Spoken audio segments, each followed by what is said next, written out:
문재인 씨는 2017년 12월 보궐 대통령 당시에 중국을 국빈 방문했습니다. 그런데 시진핑 주석은 그 후 지금까지 2년이 지나도록 답방을 하지 않고 있습니다. 답방 이야기를 하자면 오히려 김정은이에게는 2019년 6월에 답방을 했던 것을 알고 있습니다. 눈에 보이게 차별을 한다.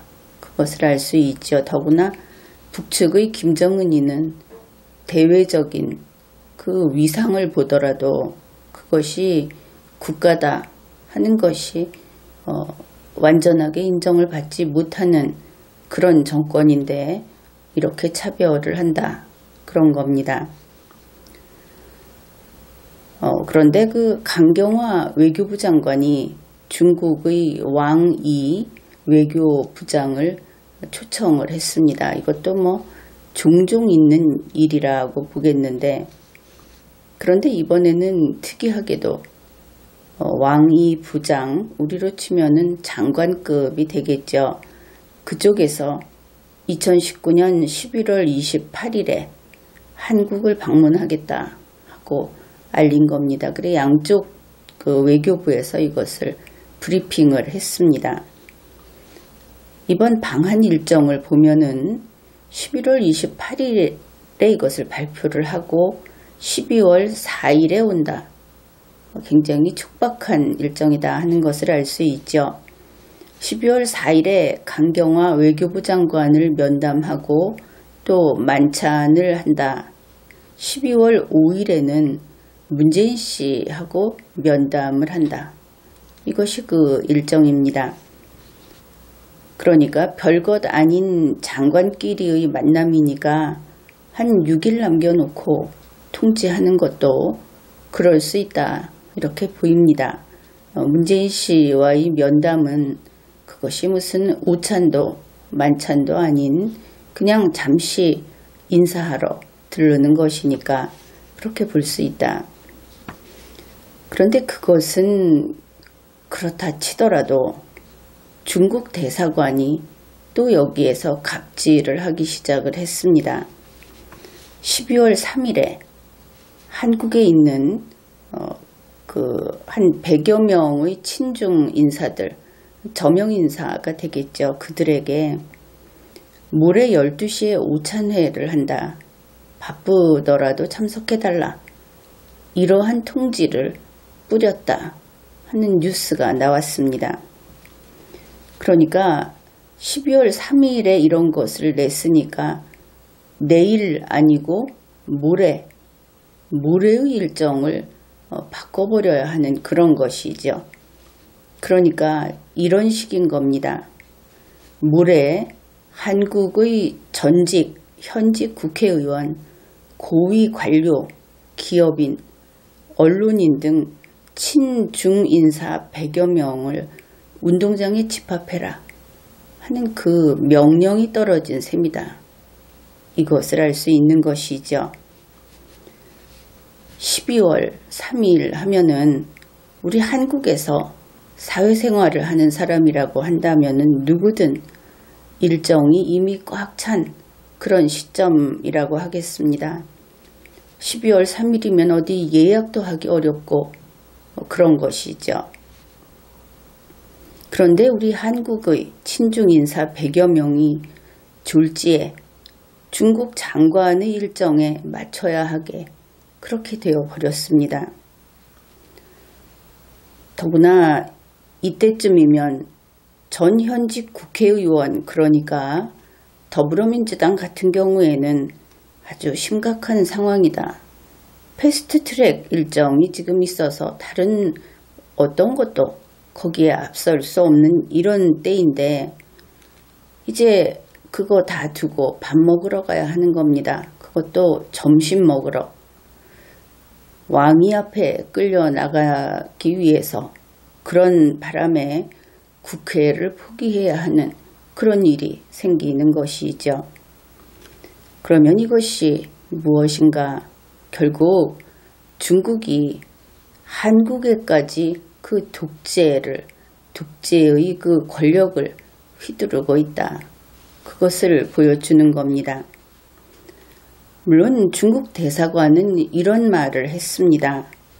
왕위의 그 한국 방문이 최근에야 확정되면서, 그러니까 11월 28일을 가리키는 것이겠죠. 그래서 실무진에서 급하게 오찬 행사를 준비하게 됐다.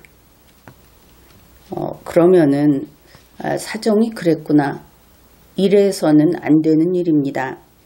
이것은 그냥 동네 아줌마들이 점심 약속하는 것도 아니고, 적어도 국가 대 국가의, 정부의 한 부서 대 부서의 그런 일이 아닙니까?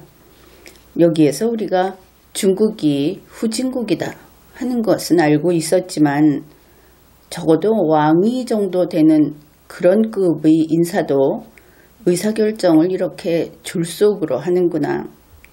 그리고 졸속으로 하게 되면 그 큰 나라라고 여태까지 뻐기던 중국도 별 수 없이 이렇게 엉망으로 그 행보를 보여주는구나.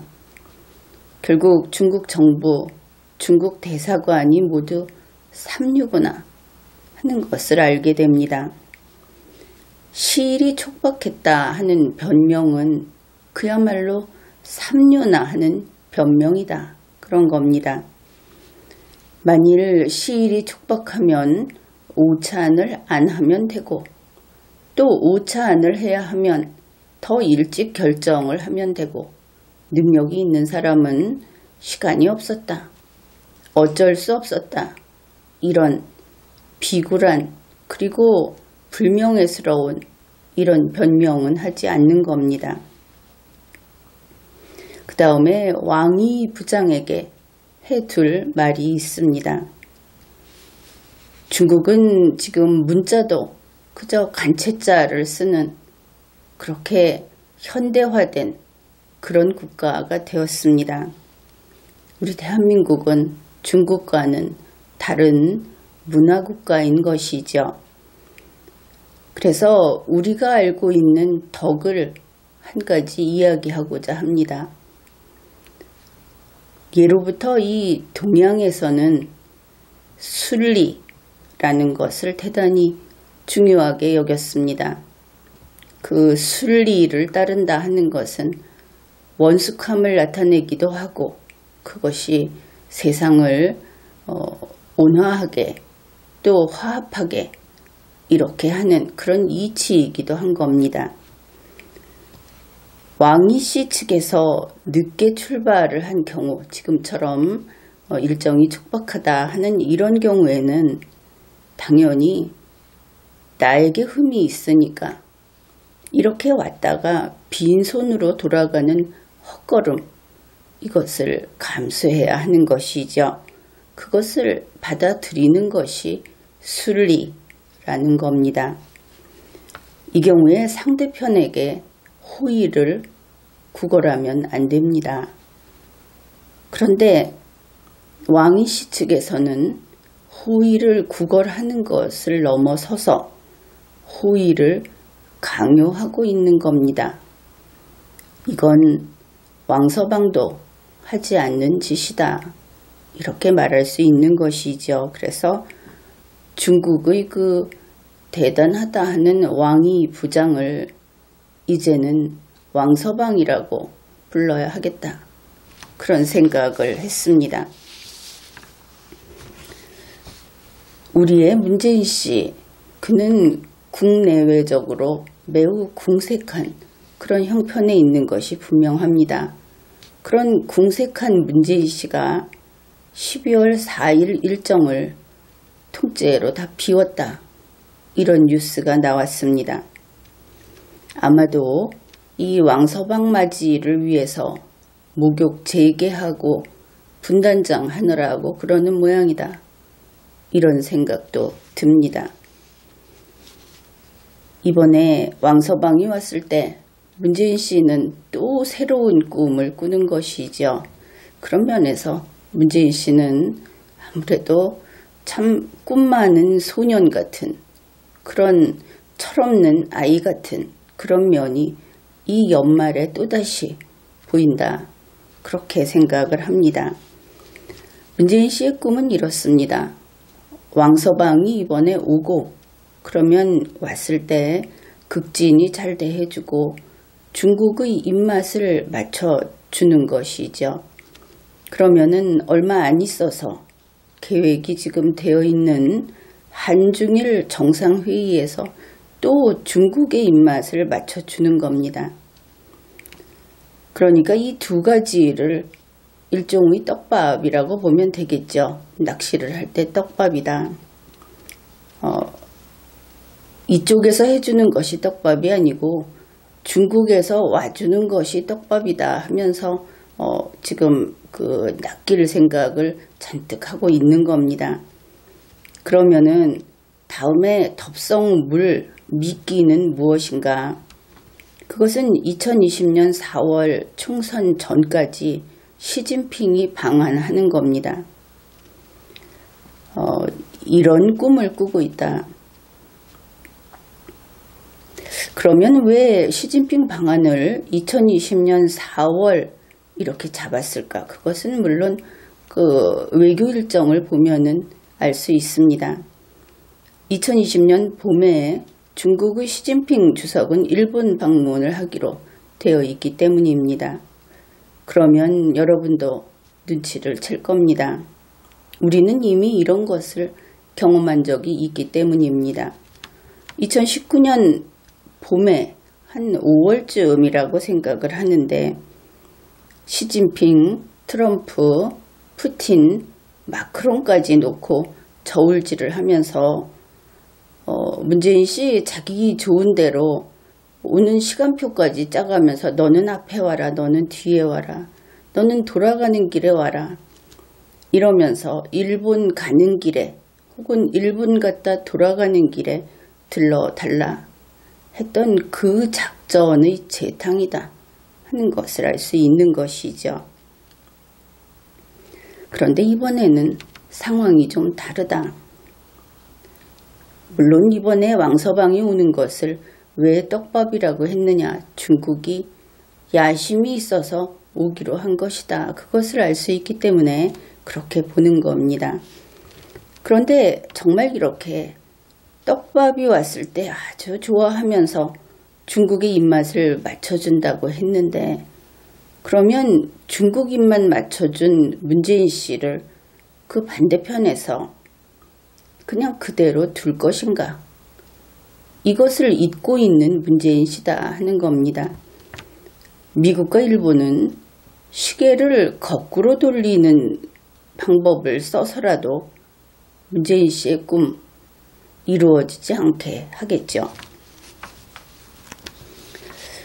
그러면은 시진핑은 왜 이번에 움직이기 시작했는가?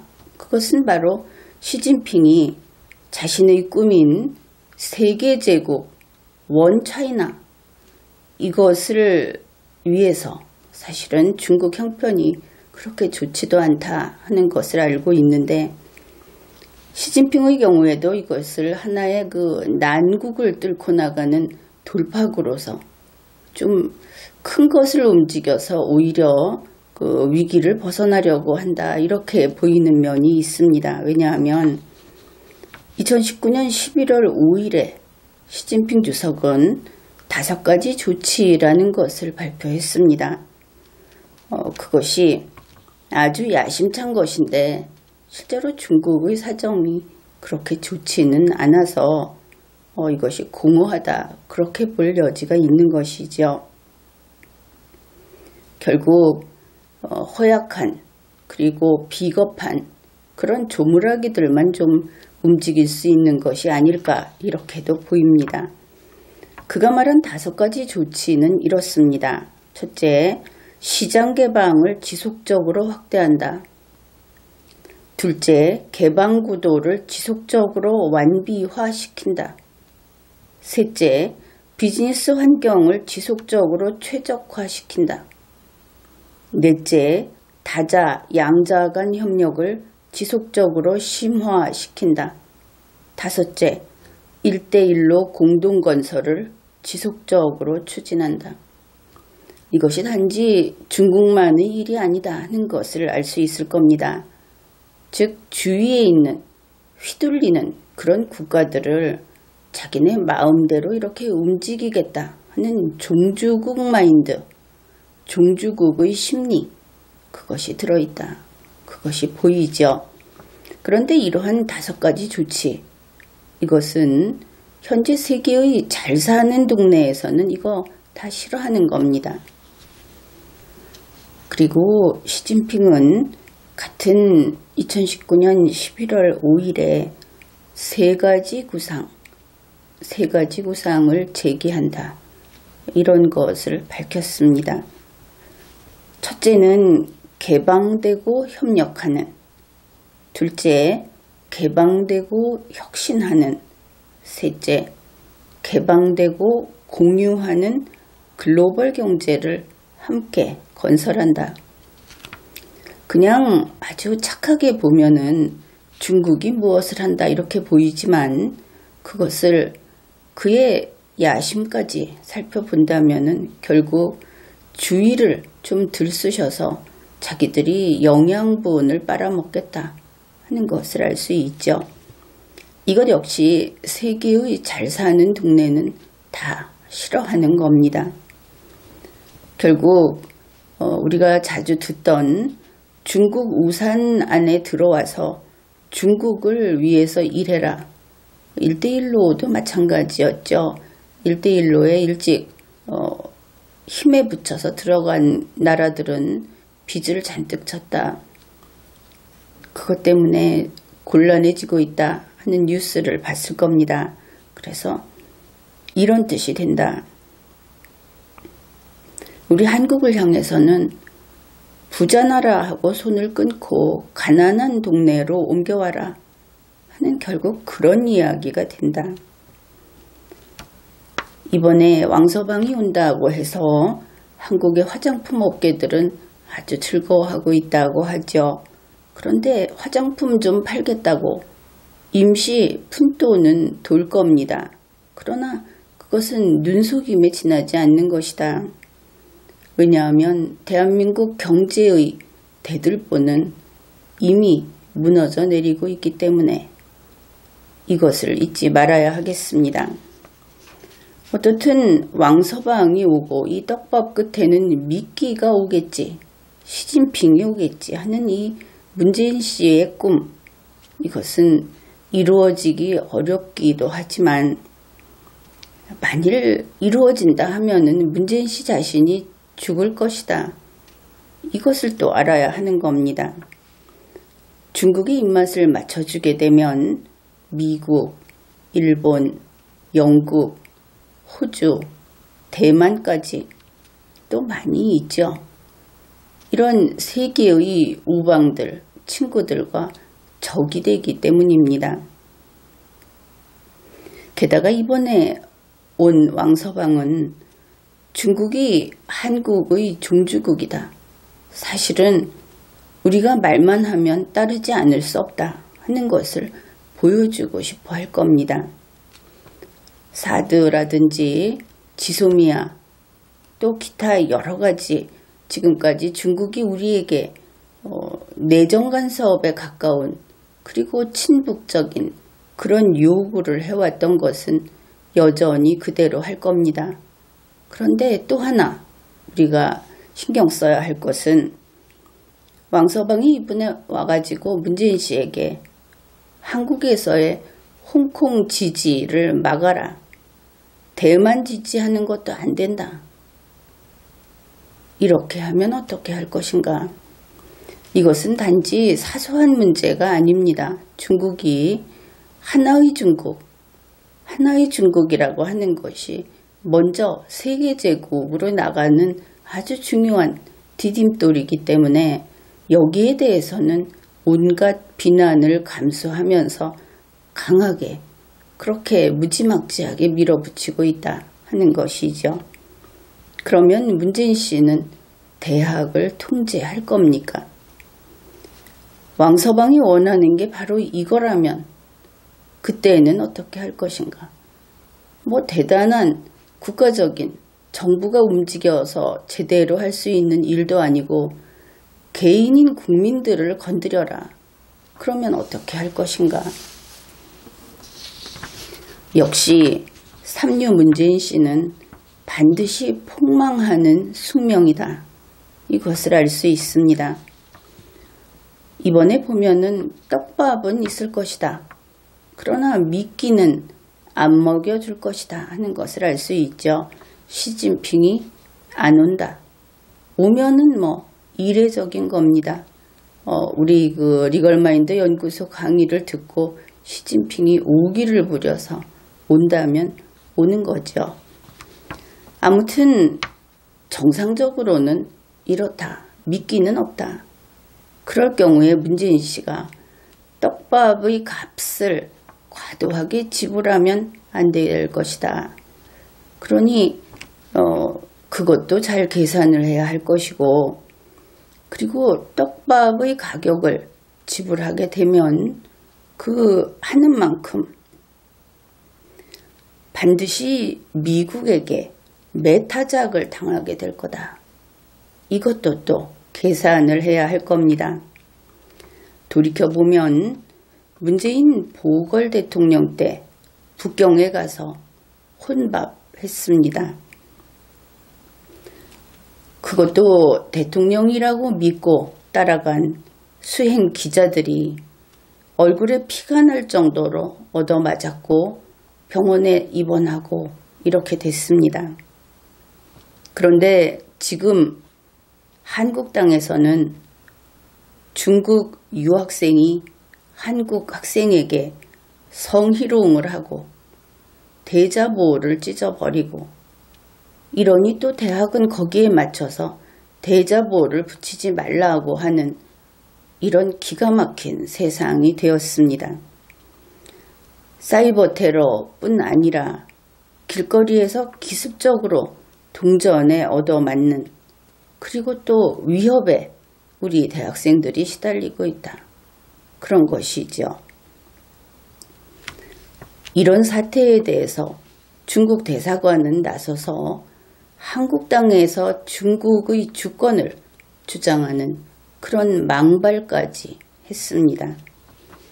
여기에 대해서는 리걸마인드 연구소에서 강의를 했었습니다. 그런데 이번에는 왕서방, 이 왕이가 대한민국에 와서 또 이 짓을 하고 있는 겁니다.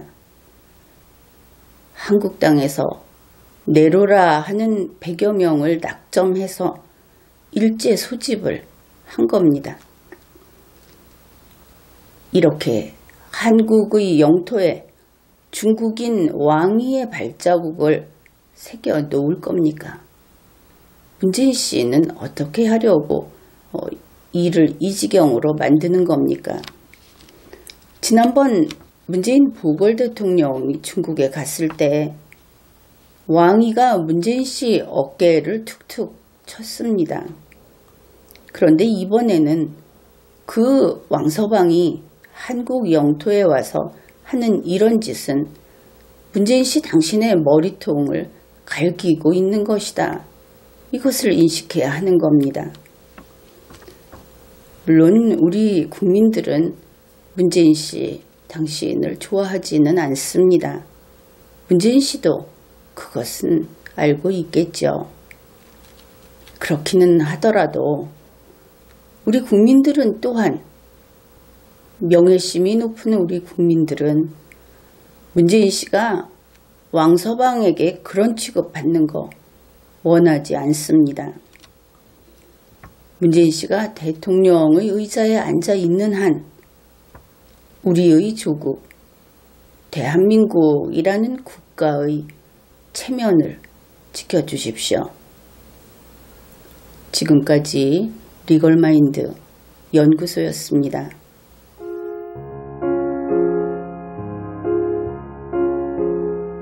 Guten Abend, gute Nacht, mit Rosen bedeckt, mit Näglein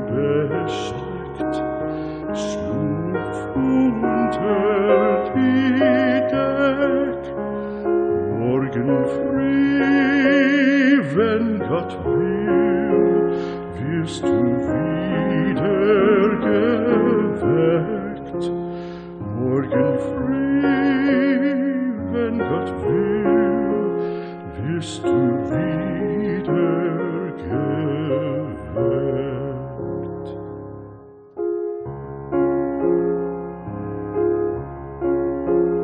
Guten Abend, gute Nacht, von Englein bewacht, die zeigen im Traum dir Christkindleins Baum. Schlaf nun selig und süß, schau im Traums Paradies. Schlaf nun selig und süß, schau im